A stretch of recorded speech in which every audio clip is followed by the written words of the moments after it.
And now we've survived the Christmas chaos, the gatherings, the noise, the emotional whiplash. There's one more holiday mountain waiting for us. New Year's Eve. The dramatic final of the season. The night that somehow manages to be exciting, overwhelming, sparkling, loud, emotional, and way past our bedtime, all at once. It's the holiday equivalent to someone shouting, smile, reflect, celebrate, socialise, stay awake, make life-changing decisions. Because New Year's Eve comes with these unspoken expectations that you must be joyful, fun, sociable, glittery, and you also must reevaluate your entire life simultaneously. No pressure. And for hyper-aware, introverted, socially anxious humans, this night isn't just a celebration. It's a full-on sensory obstacle course, wrapped in sequins, countdowns, and unrealistic expectations. The day always starts fine. Then around late afternoon, your brain suddenly becomes the stage manager of a Broadway show. Okay, team, tonight we need to be fun, social, interesting, presentable, likeable, and preferably less weird than usual. Meanwhile, you're standing in front of the mirror questioning every outfit you own. Too dressy, not dressy enough. Will this sweater make me look like I'm trying too hard? Will these shoes make noises when I walk? Why is existing so complicated? You're overthinking the whole evening while everyone else is just excited that there will be snacks. New Year's Eve gatherings are particularly intense because they have a schedule. There's a beginning, there's a middle, there's a countdown, and then there's a final. It's like emotional theatre. And throughout the night, you're hyper-aware, brain is analysing everything. Did that person's tone sound weird? Should I be talking more? Am I talking too much? Why do I suddenly not know where to look with my eyes? New Year's Eve is basically the Olympics for social overthinkers. Then comes the group conversations, the worst kind. Everyone is talking over each other, everyone's enthusiastic, someone's shouting about resolutions, someone else is debating champagne brands, and someone else is oversharing about their year like this is a group therapy session.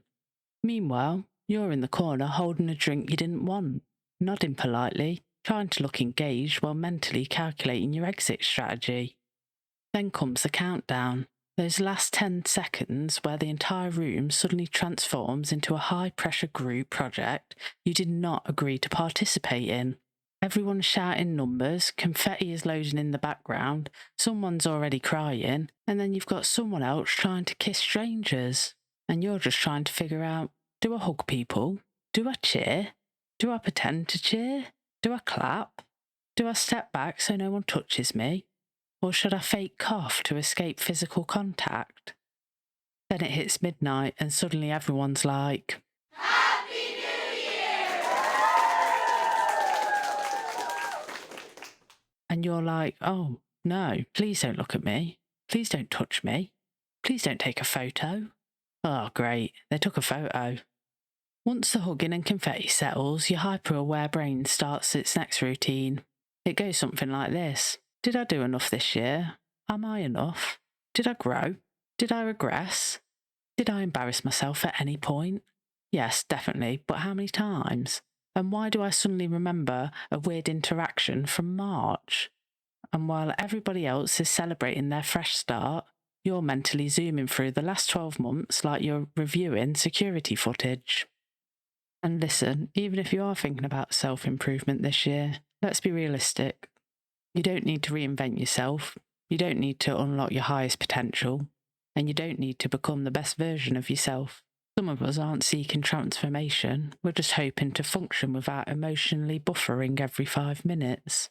For introverts, improvement looks more like answering one message before it rots into the abyss, going outside for 5 minutes without narrating it like a survival documentary, managing not to panic when someone says, we should hang out sometime, setting boundaries without writing a 17-paragraph apology, saying no thanks and then surviving the guilt.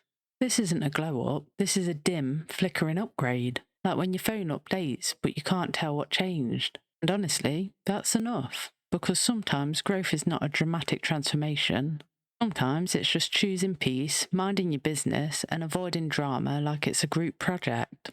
So if all you do next year is become 3% calmer, 7% more hydrated, and 10% less likely to lie awake replaying conversations you survived perfectly fine, it's basically a spiritual awakening, which means you're thriving, quietly, awkwardly, magnificently. The truth is, you don't need to become a brand new person every January.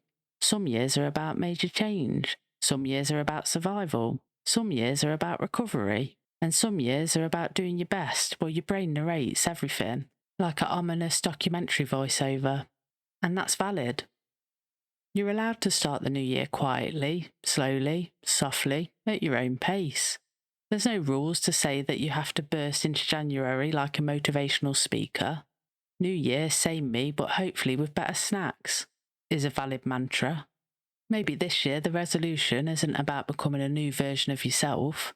Maybe it's about accepting the version that already exists, the version that tries every day, the version that notices everything, the version that cares more than people realise, the version that is still learning how to rest without guilt, or the version that has survived every overthinking spiral so far. You don't need a transformation, you just need permission to be human. And in this space, in this podcast, you'll always have that. As we close this episode, and honestly, this entire roller coaster of a year, I just want to take a moment to say something. Again, thank you, truly, deeply, and sincerely. Thank you to everyone who has listened. Whether you relate to the chaos or simply find comfort in knowing you're not the only person who overthinks handshakes, small talk, elevator interactions, or literally existing in public, you are the reason this podcast exists. Every follow, every listen, every share, every hey, this made me feel seen, it all matters more than you know. If you haven't already, I'd love for you to follow, subscribe, or hit whatever mysterious button your app uses to say yes. I would love more of this chaos because it truly keeps this space going. And it makes sure that you don't miss anything coming into the new year, which I promise will include more humour, more honesty, and more episodes for people who notice everything and then overanalyze it for 3 to 5 business days. Thank you for being here, thank you for listening, and thank you for making this year feel a little less overwhelming and a lot more human.